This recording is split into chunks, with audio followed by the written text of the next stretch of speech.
Black Sabbath, Back to the Beginning, Dream UK version. Okay, so what's the deal here? So we've go check out our other episode. We've got an episode on why the Black Sabbath bash, the Back to the Beginning, was so U.S. centric, and we made a lot of good points of why it was that way. But I thought what it would be cool to say maybe they could get together and do this again, because it was pretty much very much a success. I mean, Ozzy was singing great, especially for the Ozzy, not so much for the Sabbath. Bill was a little fragile as well. Some of those fills and war pigs and whatnot. Were a little, off-putting. But let's say they could do it again, or let's say they should have done a British version. What would a British version look like? Flip the tables. Why not do the British version in America, right? That would be kind of cool. So I thought, okay, who was missing there from in terms of Brits? As we looked at it, I mean, there were only a handful of performers there from Britain at all. And literally the individual performers and all the bands were the big American bands. So what if you kick this thing off with a Birmingham set where you had various members of Napalm Death, Diamond Head, Brian Tatler's there, Glenn Hughes. We're going to save Glenn Hughes for later, but maybe Jeff Lynne, maybe Bev Bevan. Maybe they should be in the super groups as well. Bob Catley from Magnum.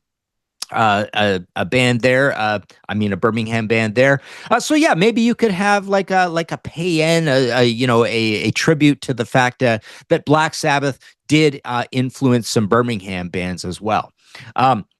We could have in terms of early bands on this show, we could have Saxon going up there. They would do a perfectly good job of some Sabbath songs. That makes perfect sense. Manic Street Preachers. I think these guys are very good at surprising people, and I think they could turn in a pretty cool performance. They're from Wales, but yeah, I think Manic Street Preachers going up there and doing a couple of their own songs and maybe a couple Sabbath songs, that would be awesome. In terms of super groups, I was thinking you could have a couple of different things going on here. Maybe one super group could be Roger Taylor and Brian May. So you put those guys together. I did this for a reason, because Queen can't be on this bill. Because there's too many big bands that it would get very political. So let's just say Roger Taylor and Brian May. We need a drummer in here for the anchor of the super group. So we've got Roger Taylor, Brian May. We need a bassist. This is where Glenn Hughes comes in. Doesn't sing anything, because in this super group, we've got a duet between Elton John and Paul McCartney. And maybe they do It's All Right or something like that, right? And maybe they rock out on something too. They surprise us as well. We know Paul McCartney and Elton John are both musicologists. They could probably pull off something even a little heavier, right? For another super group, maybe you have Roger Taylor on drums. You've got Glenn Hughes in there on bass again. Now, remember, Glenn Hughes was actually a part of Black Sabbath. Andee's from Birmingham, right? So Glenn Hughes through in this entire thing. We're actually not going to have. Let's allow one song from Seventh Star somewhere in here, right? So maybe he's on a super group, maybe more of a lower level super group. I don't know. Who do we put in? It's hard to say who we've got in a lower level super group. But let's say Glenn Hughes is up there without any classic singers up there. But for this second super group, we've got Roger Taylor, Glenn Hughes. So that's your rhythm section. Giving Jimmy Page some help, we've got Richie Blackmore. So we've got two guitarists up there. So between the two of them, they can pull this off. And we've got singing Robert Plant, right? Robert Plant, Led Zeppelin, it's a funny situation. I was talking with my private email group of industry people, and I said, Led Zeppelin were rivals to Black Sabbath. And I got some pushback from Ian. But I feel like they kind of were. They were friends at the same time, but I feel like the Led Zeppelin guys kind of looked down their nose a little bit at Black Sabbath. But Robert Plant is from there as well. So was John Bonham. So that would be a good super group. Guys left over. I don't know how you put these configurations together. We'll leave it to you to figure out in the comments below. But I want Phil Campbell there from Wales. I want Francis Rossi there. Maybe Francis and Phil could do rock and roll Doctor, something Black Sabbath's only boogie song. I'd like Liam Gallagher there, but that's probably not going to happen because he's on tour doing the Oasis thing, and maybe Pete Townsend and Roger Daltrey. Again, we can't put the Who here for the same reason we can't put Queen here, right? Okay. William and Kate would be there. We know that. That absolutely would have to happen as well. Moving up the roster. The one of the only young bands we're going to have here is Sleep Token.